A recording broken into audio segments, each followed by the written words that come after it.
Shalom, giving all praise to Yahweh Shanel Shai Bashim Kakodash, giving all praises to Yahweh Shanel Shai Bashim Kakodash. Now it's done, Kal Palalim La Yahweh Shanel Shai Bashim Kakodash. And I'm going to entitle this video, Did the Israelites become so-called black by way of admixture? And this is a response to a video, and this is the page, Hebrews to Negroes TV, aka Moses Levy. Ron Dalton's Hebrew name is Moses Levy. And the name of this was put up 4 years ago. The name of the title of the video, which by the way is on YouTube. If I remember, I'll leave the link in the description box. If I don't, just go to Hebrews and Negroes TV, aka Moses Levy. And the title is Rabbi. What I did was I put in search engine, I put in Harry, and it came up. Rabbi Harry Rosenberg and he says that the Israelites are, that he has said that we, the so-called blacks, are the descendants of the Israelites. So he has said that. And I believe he calls himself a rabbi because he's a rabbi. Rabbi Harry Rosenberg gets destroyed again by Hebrews to Negroes author Ron Dalton. And you know how we feel about Ron Dalton, aka Moses Levy. He's an Israelite. He's one of our people, but his he has some truth. He doesn't have the whole truth, and he doesn't like us. He doesn't like the one Westers. He thinks we're a bunch of damn fools. Anyway, I'm at the. I mean, you can watch the whole video. Hour and 16 minutes, 36 seconds long. I'm at the 23rd minute, 47 second of this video. Like I said, you can go to the beginning. Let's see where the Spirit takes me. So I'll be stopping. I'll be giving my, through the Spirit, I'll be saying what I'm going to say based upon the Spirit. So let's go.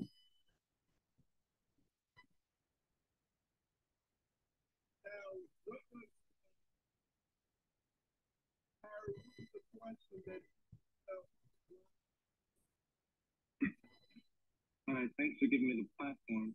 I guess he kind of touched a little bit of my question, but he totally misunderstood what my intentions were of the question. He was saying that I'm asking, first of all, just to put on the record, Ron over here is very public about this, especially in Instagram posts, that prior to 1492, that the Judeans of the Iberian Peninsula were of the original Hebrew Israelite class that he refers to. So then my question back to him was, okay, if that's what he's saying, I'm not just proving that I come from the house of David, which we have records from the year 900, but we have from.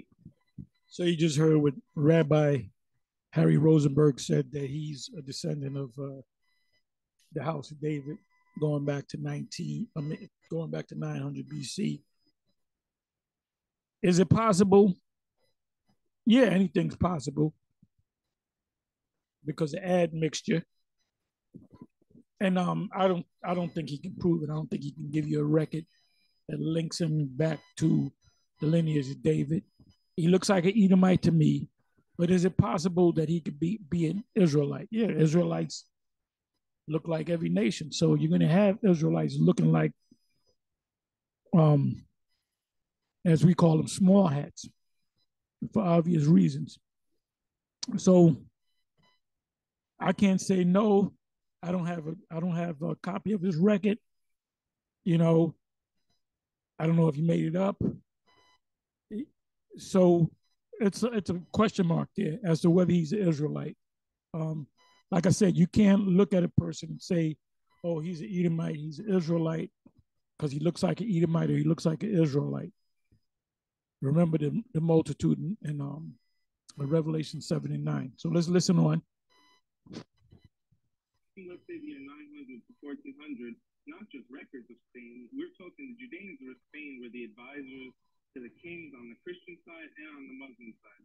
They were writing works of poetry in Hebrew. They were writing codes of Jewish law. I'm saying we're dealing with a 500 to 600 year period here where these people influence the whole. During that time period, the Israelites, through the Byzantine Empire and the Moors and so forth, you had the Turks. They were on top, and Esau at the end of that 1,000 year reign, Esau started to kind of slip in, just like we slipped in and we took over the Roman Empire. Really, the Roman Empire, if you go into the history, I got to do some history on that, maybe do a video on that, because they say the Roman Empire. Remember, the Roman Empire, there was two parts of the Roman Empire: Eastern Roman Empire, the Eastern Empire, and the Western Empire. The Western Empire fell, the Eastern Empire remained. The Eastern Empire was ruled for the most part by Israelites that spoke Greek. Constantine and Constantine line and the people of the so-called Byzantine Empire, they spoke Greek. Entire European continent in the Iberian Peninsula as Torah masters. So for me, it just seems so strange for him to go so hard on like, hey, these pre-1492 Iberian Judeans, and I'm like, well, if there's your ancestors, I know what they wrote down. Are you studying what they wrote down? Because what they wrote down is not exactly the type of Torah you're preaching to your community, which leaves out humans. You know, who would say, let's say they wanted to graft in. I'm not saying I'm a convert. Let's say if I was a convert, he would look at me like I'm a second class citizen. If he read the work, and that's true. If you're a convert, you really can't be a convert. I mean, you can be a convert in the sense that you follow the law, statutes, and commandments, which in the kingdom, all nations will be converts. But does that make them Israelites? Do they receive the same blessing as Israelites? And the answer is no, because you uh, follow the law, statutes, and commandments, and do everything that the Most High says. If you're another nation, you will be a, let's use the word, second class citizen. Ancestors from Iberian Peninsula, like Rabbi Judah Halevi, everyone go to the Wikipedia page to look into it, tells you straight up that there was a code of Torah law, like the blockchain, that was passed down from generation to generation. And like I said, we really can't prove that, but we believe that during a certain period of time, it was Jake that kept the tradition going, not you Edomites. Okay? If you want to go into the history of this so-called or the Edomites adopting the law, statutes, and commandments, and therefore started calling themselves the people of the scriptures, the people of the Most High. That's during the time of as Jake was falling, we can say 800 AD, around there. I got to go, like I said, haven't gone and researched this in a while, but it goes back to the Kazakhs, how they converted to the religion of what they call Judaism. And Judaism is not really a religion. If you're a Jew, your line goes back to Jacob, Judah and the tribes. So we don't know who's who, but based upon phenotype, if you look like a Jake, most likely you are. You could be a Tyr. If you look like an Edomite, you most likely are, but you could be an Israelite. So in the book of Amos, chapter 9, it speaks about a great sifting, right? The elect will be sifted from the rest of Israel, and the heathens will be sifted from Israelites. So you're going to have Israelites looking like other nations. My question to him was, you can reference the people, but what about the writings and their law? And so I feel like this is a huge chunk missing in the spiritual awakening of this community that we're dealing with, of your community, that I feel honored that you let me in to have this conversation.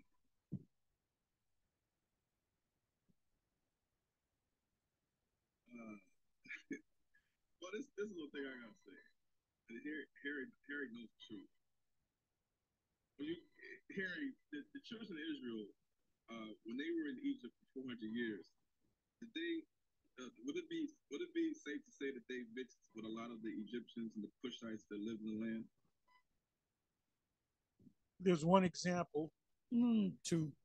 You got Moses and Zipporah, and then you got the woman that had the Israelite woman that had the son with an Egyptian father.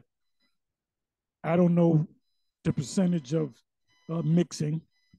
We don't know, but if let's say 25% of Israelites mix among the Egyptian and the Cushites, it it's all based upon the father. The woman that had the son that cursed, blasphemed the name of the Most High, that was put to death, ordered to be put to death by the Most High. He was not an Israelite, and that's why he blasphemed the name, because he wasn't feeling the name of the Most High, because he's not one of our people. So if an Israelite woman got with a Cushite man or so-called Egyptian man and had children, they had 5 children, all 5 children would be heathens that might be posing that they're Israelites. So that's where the great sifting comes in. I mean, Joseph had an Egyptian wife, right? Correct. Was the Egyptians back then, were they black or were they white? I don't think that society back then. No. You know the history. You know what Herodotus said. You know different scholars say. You know what the pictures look like on the walls of Egypt. You know what the wooden statues of the Egyptians. The Egyptians, which are Mizraim, are originally black people, so-called black people. Mizraim, let's use the correct term. Martezim or Mizraim, not Egyptians. That came about later, but from the Greeks, they call them Egyptians. They were so-called black, and their phenotype was this. If I can pull up a picture, first of all, the descendants of the Egyptians, which are the people of Sudan, do not have the same phenotype as Jake right here. All right. They're very black. And I would say, to me, they're very ugly. And so the face looks different, like a Cushite. Cushite looks different from a so-called Egyptian. Another thing, they were super tall. You go back in the scriptures, was that King Og, and others, the Philistines, which were a family of the Egyptians. When you go back to the Table of Nations in Genesis 10, those Philistines that were fighting against Israel during the time of King Saul, King David, during that history, they were fighting over part of the land of Canaan. That's what they were fighting over. That's why there was constant fights with them. Those are not our people. Samson, whose rival with the Philistines at that time, the same people. They were not Canaanites. They were trying to get the land, claim that land of Canaan, that part of the land, Canaan, to themselves. That's what the fight was all about. But of course they're black. They're not mixed. Now through the years, it could be somewhat mixed. So, like I said, you're going to only know through the spirit sifting the house of Israel. With afros and brown skin, what they look like. So will they black? Well, just to put this into context, you're answering my elaborate question that's going back in time, 1,000, 2,000 years. I just want to throw that out there. But from my understanding of history, yes, we're dealing with a period of dark-skinned people, which I've never denied on record that that was the color of most people back then. But I also know that there were. That was the color of all people before Esau. Before Esau, everybody, the color of every nation. When you go back to the Table of Nations, all those people that are mentioned in the Table of Nations, Genesis 10, were people of color. So-called white people didn't come about until Esau came on the scene, and his Esau's mother and father and mother, Isaac and Rebekah, were two so-called black people. The second son that they had looked like their father and the mother. The first son came out as looking just like Rabbi Harry Rosenberg, red hair, red face, and it said he was red. It didn't say the baby was hairy. It said he was red all over like a hairy garment, like the word. It could go to red hairy garment because you had garments that was dyed red. So I guess that was a popular coat or garment. Matter of fact, let me do this. Let me do this. Oh, where am I at? Let me bring this over here.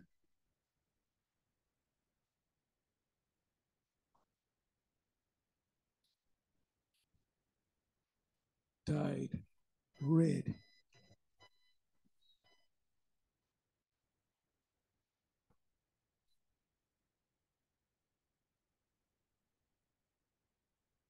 Okay, boom. I got a bunch of precepts. Okay, Exodus 25, verse 5. And ram skins dyed red, and badger skins and shittim wood. I may click on it just to get the context. Let's go to Exodus 26, verse 14. And thou shalt make a covering for the tent of ram skins dyed red, and a covering above the badger skins. And I get that's talking about the same thing. So let's look up the word dyed, and let's look. And you had garments. Matter of fact, let me do this.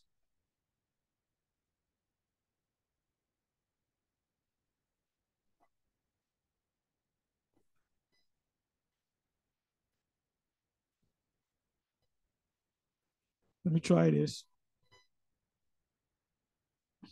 Garments. Let me do it this way. Garments. See if it comes up. Garment. Dyed red. Let's see what comes up. Oh, it doesn't come up. But they did dye garments. I mean, they did dye material.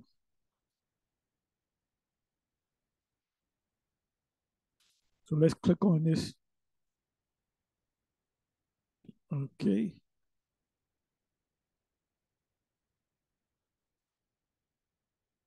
Remember, they made clothes, especially when it was cold, out of various animals, cotton, Egyptian cotton, and and animal skins. Dad did that, and a lot of times they dyed the skins. Okay, ram skins dyed red. See what that means. The word is adam or adawam, which means red. To be red, red, ruddy, red, to cause to show red.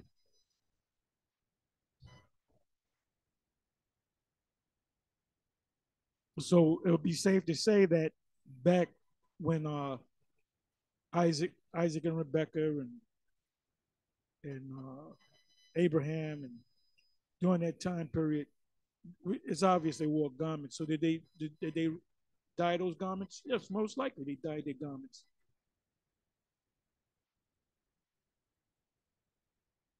So when you read about Jacob and Esau, it says he came out red all over like a hairy garment, and that probably was goat.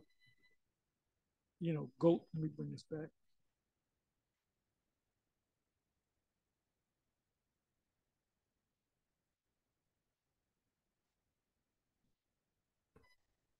And they had hair, hair on the goats. Oh, hey, Micah R. David's wife, in order to save David from Saul, putting the order out to kill him, she had made a pillow out of goat's hair. So they had goat's hair lying around. They had goats lying around.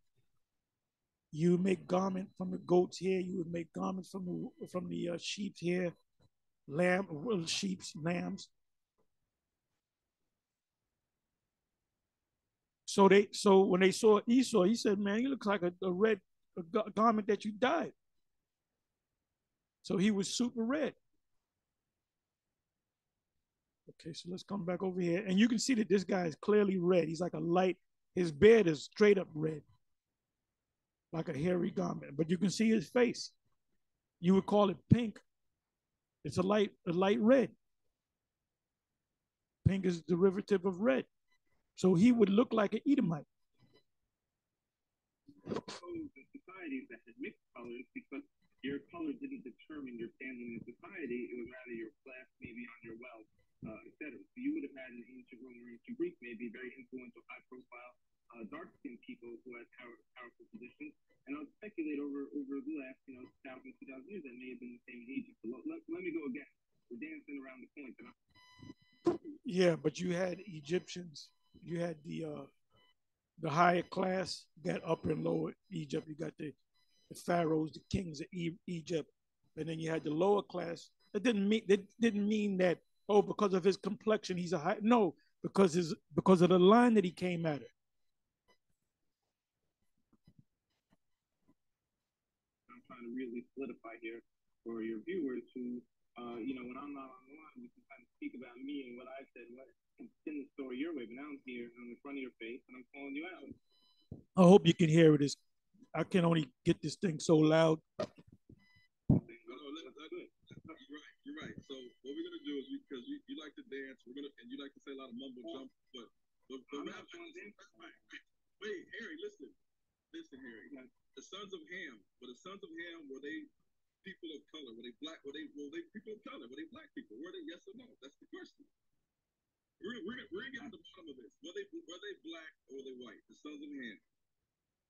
Well, let me just be very clear with this. I've been saying this the whole time.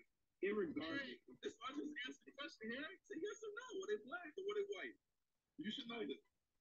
I know for certain that people back then were marrying and having genetic breeding amongst multiple different tribes and colors. He's dancing away from the question, man. He asked him if Ham was black. Ham had to be so-called black. Because remember, you didn't have so-called white people back then. The first white man, well, the second white man, the first white man, or the man that became white, was Cain, Abel's brother, that slew and killed him and received a mark on him, and that mark had to be leprosy, a clean leper. Then he came back as Esau, and he came back looking like he did when he was Cain. That's the only time you saw he looked different, which today we call it, if two so-called black people get together, have a child that looks like a white person, what do you call them? Albinos. So what do you think white people are? Albinos. Lack of pigment. And people, and I know for certain that color had nothing to do with the formation of Harry, you just said that. Yeah. What you talking about? Everybody was the same color back then. Everybody. Ham came out of Noah. If Ham was dark genes are dominant. If Ham was dark, what color was his father? Noah had to be a dark-skinned man, dark brown man, black man. If Noah was a dark-skinned black man, and Ham, his son, was a dark-skinned man, black man, what color was his brothers? Were they both white? No, they were also black. They all pretty much looked the same. They all pretty much looked like their father. You go to any household, you have the father and the mother, biological father, biological mother. It's dark-skinned, so-called black people. They have children. They're all going to come out looking pretty much like either their father or their mother having dark skin. If you have a light-skinned so-called black man and a dark-skinned so-called black woman, the kids are going to come out a little bit lighter because the father's lighter. So this guy, well, at the status and you met, no. The question is, when you go to the beginning, matter of fact, let me do this.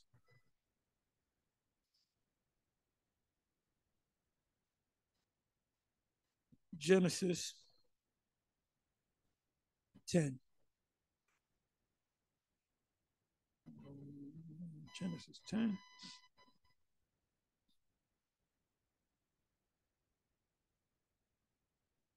Now these are the generations of the sons of Noah, Shem, Ham, and Japheth. And unto them were sons born after the flood. Now you know what I'm going to do? I'm going to go to if I can find it, here we go. Okay, right there, we got right there. Let me pull this over here. Matter of fact, let me pull this over here. Come on now. Okay, I'm going to go to Genesis 1 and 1, 10 and 1.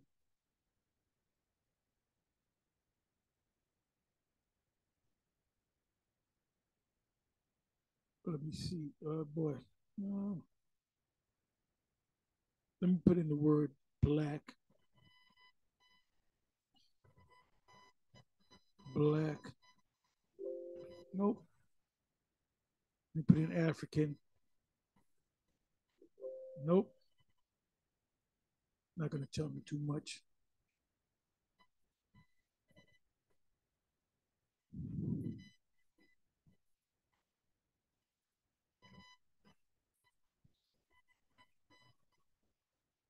Let me do this. Okay, the sons of Japheth.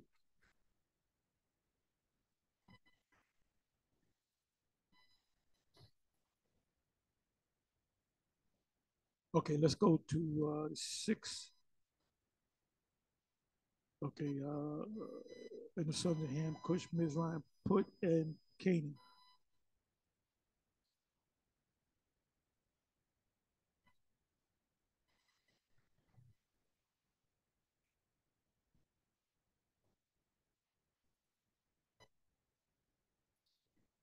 Six.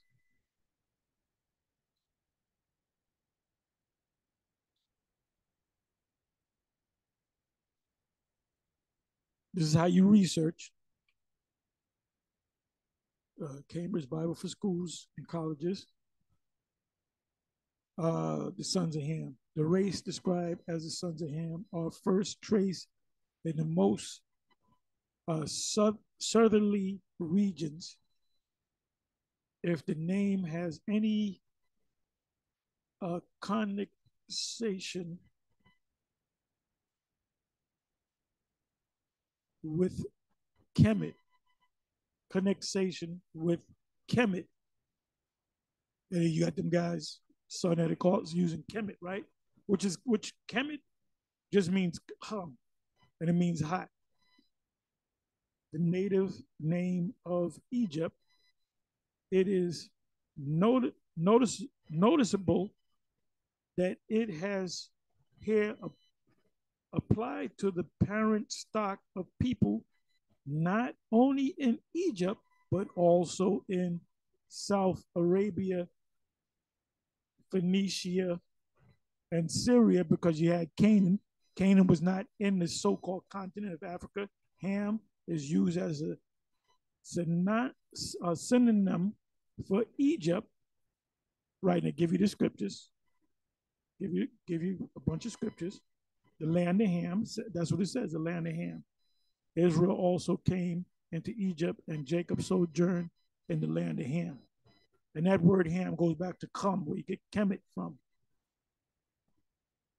It says Cush, a name of frequent occurrence in the Old Testament, for Ethiopia and the Ethiopians. Ethiopians are dark-skinned people with woolly hair, curly to woolly hair, i.e., the country and the people between Egypt and Abyssinia, the kas or kes of the Egyptian inscription, Genesis 2, verse 13.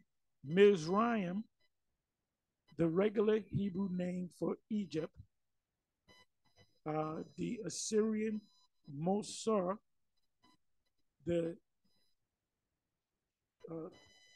termination aim Mosar im denotes the dual number, and hence it has been supposed that Mizraim, not Egypt, means the two Mizras, whatever, upper and lower Egypt. But we cannot rely on this for certain. Mizraim is the Hebrew name for Egypt without Egypt is a Greek term, a Greek word necessarily. So we know that there's Egypt. Who's living in Egypt today? Ancient Egypt. Well, you got Arabs living in that land, but who's living south of that in Sudan? Black Africans that are tall and look just like the ancient Egyptians if you go to a museum. So they're telling you right here, I don't got to read no more. So all the sons of Ham were all black people. And Ham pretty much stayed in their country of origins or continent of origins.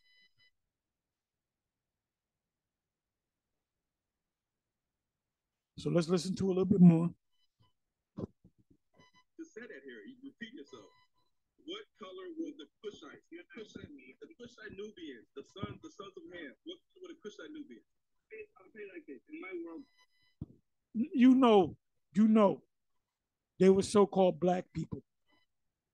He would look more like a Cushite. He would look more like a Cushite than an Egyptian or a pure blood Sudanese person.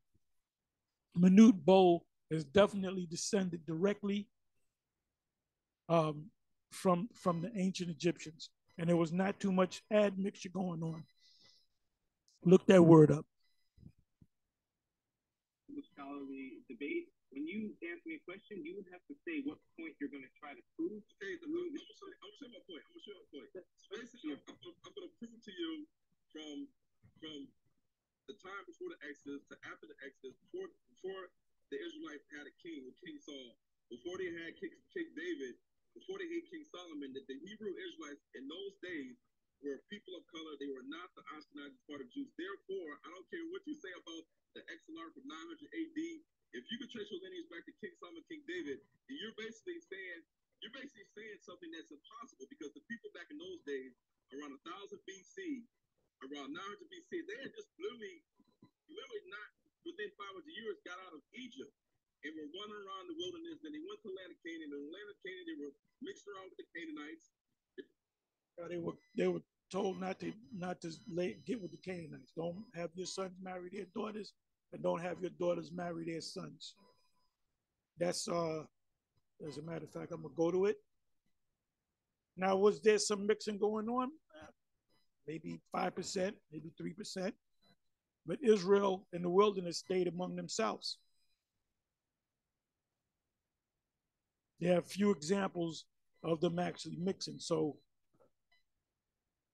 he put a question mark as to what he just said. Okay, where did I say I was going to go? Oh, Deuteronomy, what is that? Deuteronomy 7.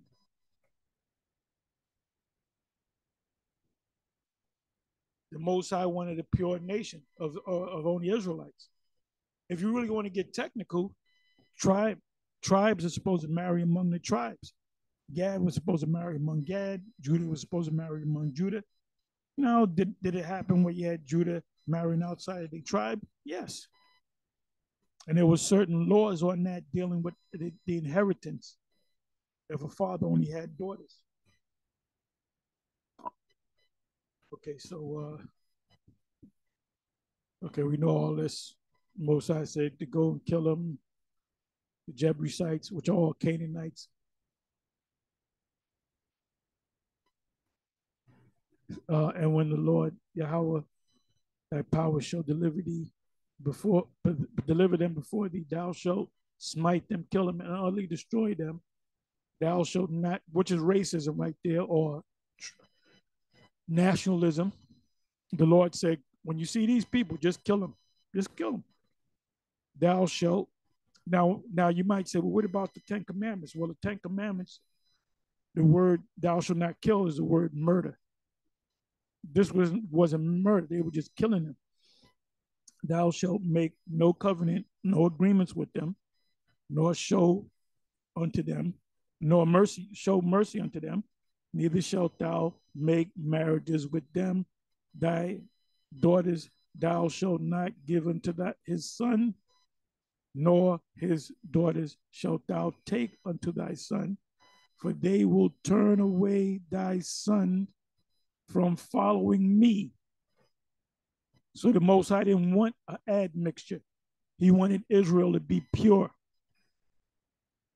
That's why you have tares today. You're going to have tares that look just like Jake. You're going to have tares that whose line goes back on their father's side goes back to Ham. So they're going to have to be destroyed. Going to be a lot of bloodshed in that day. Okay, so let me come back over here. They already had Egyptian blood in them. They already had Cushite blood with them with Moses and Deborah. And then you had. But that's one case. We don't know how much that happened. We don't know if there was a mixing, just 85% mixed with Jake. No, Jake stayed. Remember, there was a class thing. You had the Egyptians, and then you had the Israelites, which were servants under the Egyptians. So it was like a separation there. It wasn't like they were just mixing their blood with Israelites and Egyptians, and that didn't happen. But now there's one case with the Israelite woman with the son. But what happened to him? He wound up getting put to death. So that didn't happen. If it did happen, it was on a small percentage, which Jake does today. That's why Jake's gonna have to get, deleted. You add another component. You have Cushite, Egyptian, and then Canaanite. No. And this guy, Ron Dalton, he teaches that and I said this before, he teaches that the Indians the American Indians, the indigenous Seminole Indians, the Puerto Ricans, the Latin tribes, the Indians in Canada, the Indian tribes, the Carib Indians or whatever, that they're not the Israelites. He knows the difference between Shem. He knows that Israel stemmed from Shem, through a Faxad, all the way down through Eber, through Abraham, Isaac, and Jacob. Jacob, the sons that he had, all became Israelite. They were known as Israelites. It was not a mixture of Cushites, Mizraim. If there's an Israelite whose line he goes back 10 generations on his father's side, and that 10th generation, the father of that 10th generation is a Hamite, guess what? He ain't gonna get beamed up. And he's gonna die, and then when he comes back, he's gonna come right back as a Hamite. Book of Judges, chapter 3, it talks about the children of Israel and how all the people started mixing with the Canaanites. But then this is the thing. Now, okay, so let's go to that. He said Judges 3. You heard what he said. All the people, meaning all the Israelites, started mixing with the Canaanites.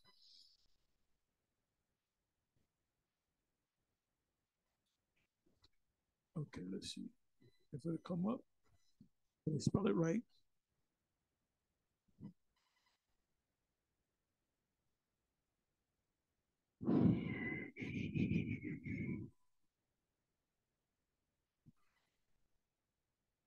I'll start at the first verse. How many? A relatively long chapter. Now these are the generations, these are the nations which the Lord left to prove Israel by them, even as many as Israel as had not known all the wars of Canaan. In other words, their children. Only that the generation of the children of Israel might know to teach them war at the least, such as before knew nothing thereof. So you're supposed to always teach your sons how to fight. And that's a trait among Jake any damn way. I want to get to the point. Fourth verse. And they were to prove Israel by them to know whether they would hearken unto the commandments of the Lord, Yahweh, which he commanded their fathers by the hand of Moses. And the children of Israel dwelt among the Canaanites, Hittites, Amorites, Perizzites, Hivites, and Jebusites, and they took their daughters to be their wives, and gave their daughters to their sons, and served their gods. So, what percentage did that happen? If it happened 10%, let's say 10% of the men of Israel gave up their daughters to lay with the Egyptian men. And those people are still learning Hebrew, getting circumcised. Well, guess what? At the end of the day, they're going to be cut off. So it wasn't all Israel. Okay, the mixture works both ways. A man from one nation laying with a woman from another nation. The seed that comes forth from that union is the man's seed. So if we got with an Egyptian woman, all our seeds came out as Israelites, even though they look somewhat like Egyptians. So if there's any mixture among our people, that their line goes back, their father's line go back to let's say a Canaanite, they're gonna be cut off. They're not an Israelite, and then they're going into slavery. I don't care if your mother was an Israelite and your father was an Israelite. I'm sorry, your mother was an Israelite. I don't care if your brothers were Israelites. You are a Canaanite that just happen to look somewhat like an Israelite. If you got any mixture in you of a Hamite, one of the four sons of Ham, on your father's side, guess what? You're a Hamite.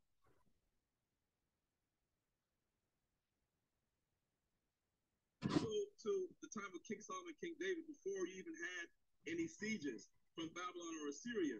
But you're saying that you still can date back your lineage, going back to King David, King Solomon, 1,000% with 1,000% certainty. And if I ask you, were the sons of Ham black or white? You know that they were black. You know that the Canaanites were black. You know the Egyptians were black. You know that the Cushites were black. So the Hebrew Israelites came out of Egypt, and before they even had King Saul, they were already black from mixing with the sons of Ham. He clearly went off right here. 30 minute, 25-second mark. So we know that they're black because they were mixing. I don't know if he believes that the Israelites were so-called black to begin with. We got to hear that again. This is why this guy says all the 12 tribes are all the Negroes in America, which a lot of them is mixed with Gad and the Latin tribe, the Negroes in America, and all of the Africans in the continent of Africa. Like I said, he doesn't teach the 12 tribes. He doesn't teach about Gad, who we say that they are, Ephraim, who we say that they are. Bring it back. In my world of scholarly debate, when you ask me a question, you would have to say what point you're going to try to prove. Okay, I'm going to show my point. So basically, I'm going to prove to you from the time before the Exodus to after the Exodus, before the Israelites had a king, King Saul, before they had King David, before they had King Solomon, that the Hebrew Israelites in those days were people of color. They were not the Ashkenazi part of Jews. Therefore, I don't care what you say about the XLR from 900 AD. If you could trace your lineage back to King Solomon, King David, then you're basically saying something that's impossible, because the people back in those days, around 1000 BC, around 900 BC, they had just literally not within 500 years got out of Egypt. and were wandering around the wilderness. Then they went to the land of Canaan. In the land of Canaan, they were mixed around with the Canaanites. They were mixed around. Well, they already had Egyptian blood in them. They already had Cushite blood with them with Moses and Deborah. And then you add another component. You have Cushite, Egyptian, and then Canaanite. In the book of Judges, chapter 3, it talks about the children of Israel and how all the people started mixing with the Canaanites. But then this is the thing. Now you go to the time of King Solomon and King David before you even had any sieges from Babylon or Assyria. But you're saying that you still can date back your lineage going back to King David, King Solomon, 1,000% with 1,000% certainty. And if I ask you, were the sons of Ham black or white? You know that they were black. You know that the Canaanites were black. You know that the Egyptians were black. You know that the Cushites were black. So the Hebrew Israelites came out of Egypt, and before they even had King Saul, they were already black from mixing with the sons of Ham. They were all. You heard that? They were already get that minute mark because we y'all gonna make videos on it. So 30 minutes and 25 seconds in, he said, "I got to bring it back one more time." You know the Egyptians were black. You know the Cushites were black. So the Hebrew Israelites came out of Egypt, and before they even had King Saul, they were already black from mixing with the sons of Ham for almost 1,000 years. They were already black from mixing with these other Hamite nations. That's why this guy teaches that the Israelites are all in Africa. You go to Africa, I'm not saying that he's saying most of them, if not all of them. He pretty much paints a broad brush and say, if you're African, black African, you're an Israelite. Well, where did the Hamites go? You know, there's a difference between a Hamite and a Shemite, right? And what he just said, go back to it again, minute mark 30, 25 seconds in. He says the Israelites became black based on the fact that they were mixing their seed. As to say that, so what were they before they mixed their seed? So this, like I said, hey, when this guy was on the clubhouse with Captain Tazariak, that was the time for Captain Tazariak to defend the gospel, because I wouldn't sit there and just let him spew this nonsense out. I would have said, no, you're going off on that. And that's how you got to be. That's the way you got to be. You got to cut them.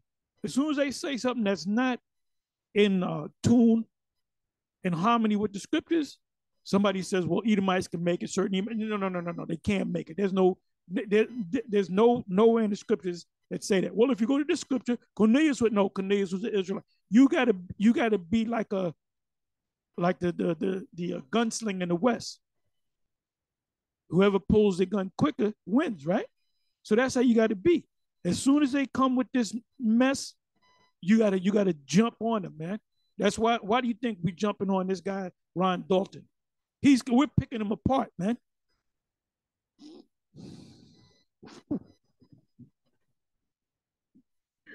And then you're gonna tell me that during the Syrian and Babylonian siege, that the children of Israel all of a sudden turned to what looks like you, a Sephardic Jew with red hair and a red beard, and you're saying around 600 BC, which is about 300 years after King David, King Solomon, and all of a sudden changed from black to white. Where did that happen? Where did that happen, Harry? Because you just basically said that from 900 AD on is where you have written records. You're not cracking any codes over here. Let me just give a quick response. You wasted so many words to prove a point that you didn't even prove. You're not using critical thinking. You're not using logic and critical thinking, Harry. That's critical thinking. Harry, you're an Edomite, all right? As far as we're concerned, you're an Edomite until you prove otherwise. Like I said, there's going to be a great sifting, and you're going to be rudely awakened. You better hope that your line, you better hope you just look like one of them, and that your father go back to a Jake.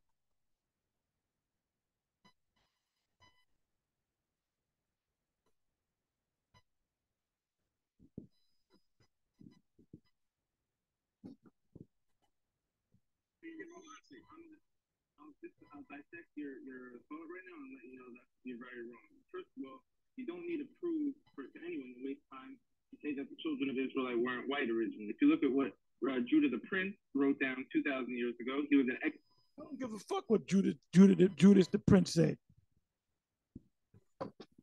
Which Eglarchs were the representatives of the house of David all the way to the year 900. He wrote down that the children of Israel were not white. So the Jews themselves have an original teacher. So you're wasting all this time telling your people. You could have just looked into the Torah and our literature, and that would have said for certain. But, you know, you look at all the sons. King Solomon, let's say he had 1,000 wives. You don't know the genetic mix in the people of Israel. We recorded which families were from the line of King David, which families were from. That's what these people, small hats, are saying. We're those people. We go back to that line, which there's no way you can prove that, man. Ain't no records are records. You know, you can bring out records and books and tell all the live along day. That don't mean a damn thing, man. The Spirit witness with our spirit that we are the children of the Most High. And this is why these small hats are coming out of the woodwork, because they got to keep that lie going. See, Jake is waking up to the lie. They're waking up to the fact that they're the Israelites. So if we're saying that we're the Israelites, you got to say, well, who are you people? Who are you red hairy people? So this is open up to debate.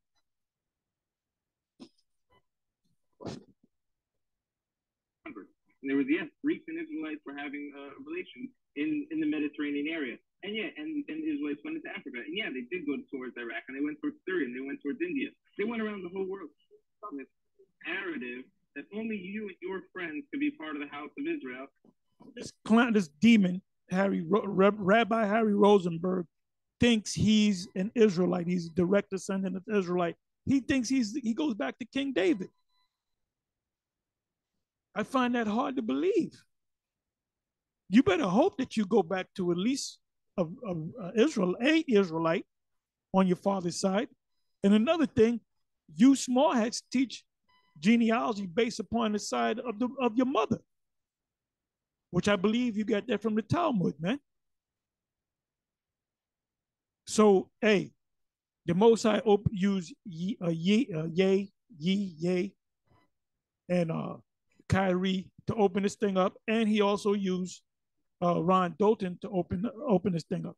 So now the true men of the Most High are going to come out, and they're going to straighten everything out as to what and who's who. And then you say even these people in Spain were part of my team, but you neglect what they've actually taught about the Torah. And this is my one point that I'm still seeing you can't address, because you're just going back into time and trying to prove that the original Israelite must have been black. So that that means the Torah that they wrote down in 1100. The original Israelites were, as you said, black, so-called black. They started off black. They didn't look. Some of them look like Edomites. Some of them look like Moabites. The fuck out of here. What does that have to do with the color of the original Israelite? Let's address the question. So you deflected to what does the color have to do with the Torah? Oh, for certain. There's no question about that. But leaving the Torah in your path. The whole thing that you're trying to prove is that you guys are the original Israelites, and when you were in Iberia, you guys were writing about stuff saying that you were the Jews from 4. He's not saying, because he does say that the so-called blacks in America are Israelites, but he's saying he's an Israelite too, and that we just look like everybody. 500 AD to like before the Spanish Inquisition. You guys said you had the records. You guys said you always kept Torah. I mean, have you guys always kept Torah? Have you always guys kept Torah and knew about your Hebrew traditions and customs? There has not been one year or 1 week that a Shabbat has not been kept since the destruction of the temple without fail. There hasn't been. Wait, the second. What the hell is this guy talking about, man? So he's talking about there was a group of Edomites after 70 AD that kept the Torah wherever they went. There was a big mixture right there, man, of people. Yeah, people scattered all over the place. Remember, the Israelites, after the Romans took them down, they fled. They went into Europe, which was Jake was all up in there. They took over Europe. They took over the Roman Empire. Then they fled into Africa and other places, man. And they put their seed there. So you're going to have Israelites looking like everybody on the planet Earth. So you better hope you're one of them. That's the only thing you have is is the hope that you can be the person, one of the people. The first temple or the second temple? I would say the first temple. And Ezra and Nehemiah came back to Babylon. So basically, you're saying you haven't missed a Shabbat since the first temple that was erected during the time, like basically around 900 BC. So you're going back almost 3,000 years. So if you haven't missed not one Shabbat, and that was BS. You a bunch of Edomites, man. The only thing you know about the law is when John Hyrcanus, which is the descendant of the Maccabees family, converted you into believing that you're the people. That's why you think you're the people. They just gave you the law, statutes, commandments, and you said, well, therefore, I'm the people. The same thing with the Samaritan woman at the well. For you people that's teaching that the Samaritan woman at the well is an Israelite, you are off. You are off. That's a woman of another nation.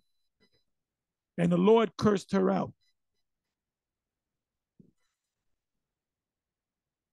Of course, if you haven't missed Shabbat, that means you've always followed Torah and you've always had the language of Hebrew. Why is it that before the creation of the state of Israel, that the majority of people living in the Pale settlements in southern Russia, in Kazakhstan, Kyrgyzstan, or Turkmenistan, or Kyrgyzstan, Eastern Europe, whatever you want to call it, why do people come out speaking the Germanic, Slavic, and Turkish language, and it wasn't until yeah, they had to learn. They had this guy, Ben Yehudi, I forget his actual name. He had like a German, so-called small hat name.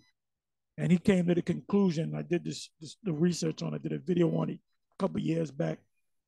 I don't even know it's still up there on YouTube.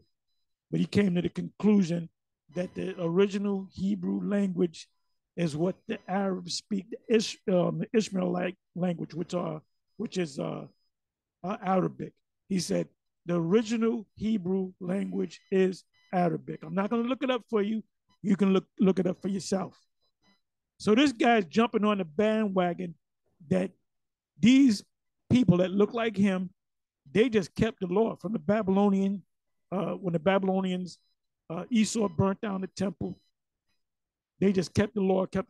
No. That's that BS that they gave you. Like I said, he better hope like hell he's an Israelite, but he looks like it, and until he can prove it, he's an Edomite to me. Let's listen to a little bit more. It wasn't until they went to Hebrew school and they infused modern Hebrew into their original ancestral language that you come up with the form of the language called Yiddish. Yiddish is like German slang talk, like Turkish. Turkish is not Hebrew. You know, Aldekaka is not Hebrew. Aldekaka is like an old man. Yiddish, Turkish means ass. It's not a Hebrew word. It's German Jewish slang. So when they speak that Hebrew that they speak, they're speaking a form of Hebrew, but the dialect is different. A lot of the words, like I said, I picked up and I heard them speaking. I pick up a lot of their words. Like we say "kan" for yes, they'll say "Cain." We say "Yasha Allah," they'll say Yisrael. You know, we'll say Jacob or Yaakov, they say Yakub. When they say Judah or Yehuda, they'll say Yehuda, Yehudi. So if you listen to them, you can pick up, when they say shalom, shalom, or shalom. We say shalom. Sometimes we say shalom. When they come across the name of the Most High Yahweh, they say Hashem, which is Ha meaning the, and Shem meaning name, the name. They say Shem, we say Shem.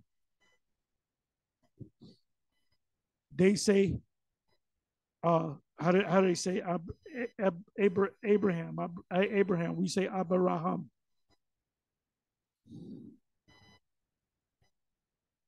We say Isaac, or in Hebrew we would say Yatazakak, they would say Yitzhak, Yitzhak. You can pick up. They're speaking Hebrew, but it's like a different dialect of Hebrew. Most Ashkenazi Jews that are 80 years old, before they even had 1948, the state of Israel, I asked them, what was your language before you learned Hebrew? They said, oh, well, we were a Turkish, Slavic, Germanic people. I said, where did Yiddish come from? Everybody that is older. That's correct. They had to teach them when they said we're going to go to the land of we're going to fulfill the prophecy of the right of return to go back to the land of Israel. You got to learn the language. They had to learn it. They didn't get it. Their sons and their daughters went to school to learn it. Their sons and their daughters went to school to get it. So now they can speak that dialect of Hebrew today, which say, see, now we're the people. No, you're not the people. You're Edomites. This Matthew, I believe it's Matthew 24. Until the time, matter of fact, I'm going to go to that and then I'm going to close it. Let me do this.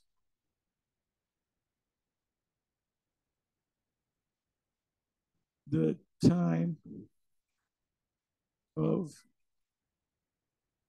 the Gentiles. I know it's in Matthew 24. Gentiles. Let me just put it in like that.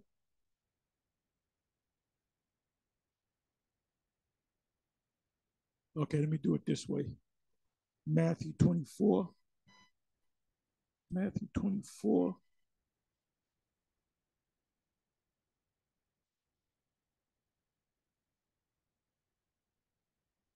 Okay, maybe it's not. Wait a minute.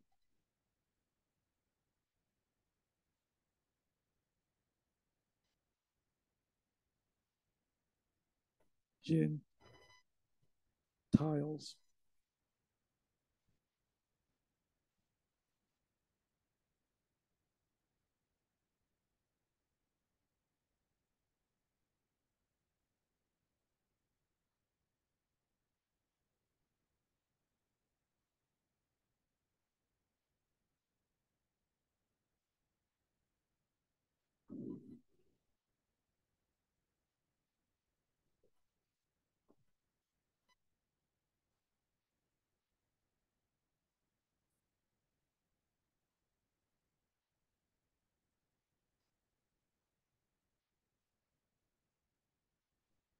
Okay, I'm sorry. It's in Luke 21:24. And they shall fall by the edge of the sword, the Israelites, 70 AD, and shall be led away captive into all nations, and Jerusalem shall be trodden down of the Gentiles. That's what, after 70 AD, that's when the Gentiles started coming in.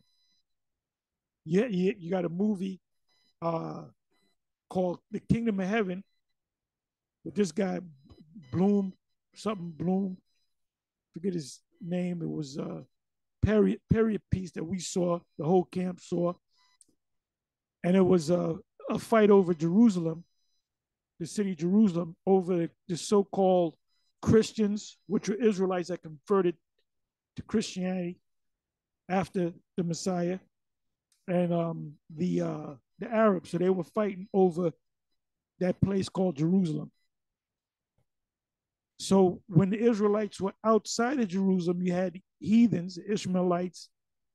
The famous guy, all you got to do is look up Saladin, and you put Saladin and go into the history, and it'll give you the story of that movie, The Kingdom of Heaven. It was a good movie, but they were all jakes. The Edomites that were playing the Christians, they were all jakes. They were trying to keep the land going, but then you had other nations mingled among them as well. So you had different nations coming into that land, and you had the Edomites come in, and then you had the Palestinians that took that whole land over. And then the small hats came in 1948, but they were surveying the land before 1948. A key person was the Rothschilds. You know what I'm going to do? Let me do this. So it says, Jerusalem shall be trodden down to the Gentiles until the times of the Gentiles be fulfilled. So guess what? They're still in the land today, and the time of the Gentile is coming to an end. So let me do this. What was I going to do? Okay, let me go to, let me do this.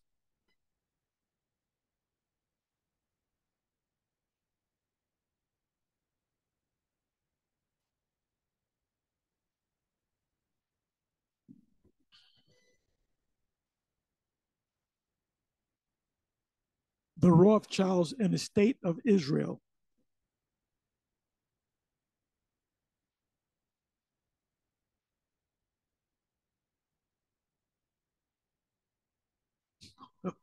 Oh man, look at this. If I cut the Rothschilds Bank, you got the symbol. This is a typical modern uh, caricature.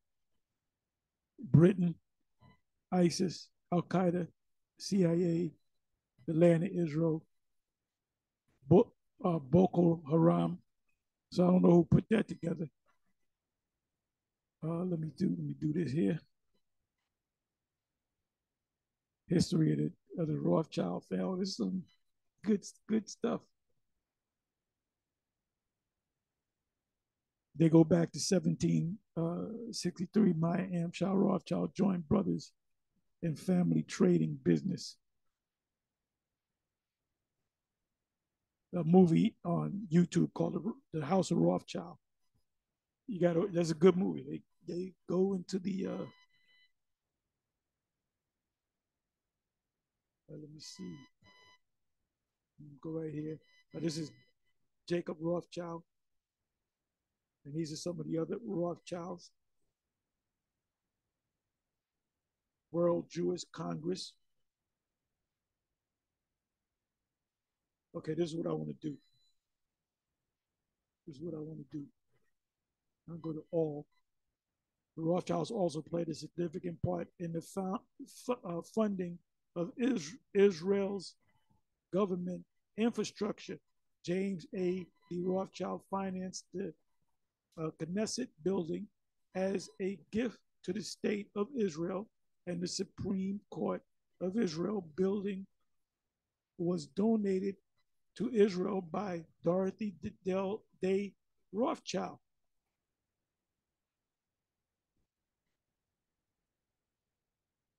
Yeah, they're going to take this down.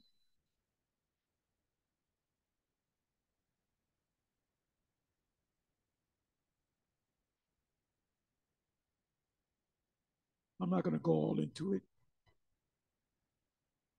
You know what? Let me do this. Let me try this. Let me go to the state. Let me come down here. A strong supporter of Zionism.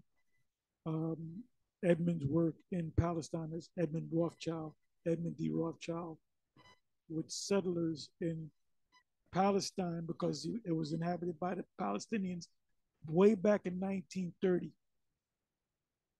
So it took him, 18 years.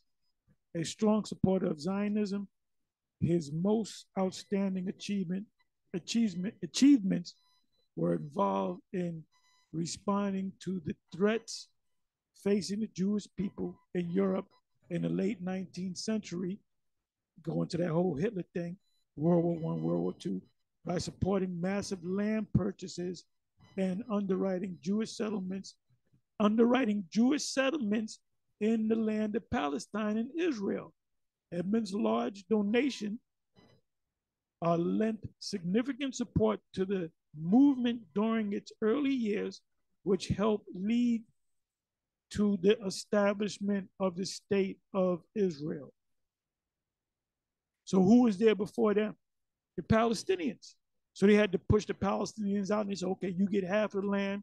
And they kept pushing them out, pushing them out, pushing them out. That's why there's constant war between those two groups. Anyway, with that, I'm going to say shalom. I'm pretty sure people are going to respond to this video. Let's see what happens. With that, I'm going to say shalom.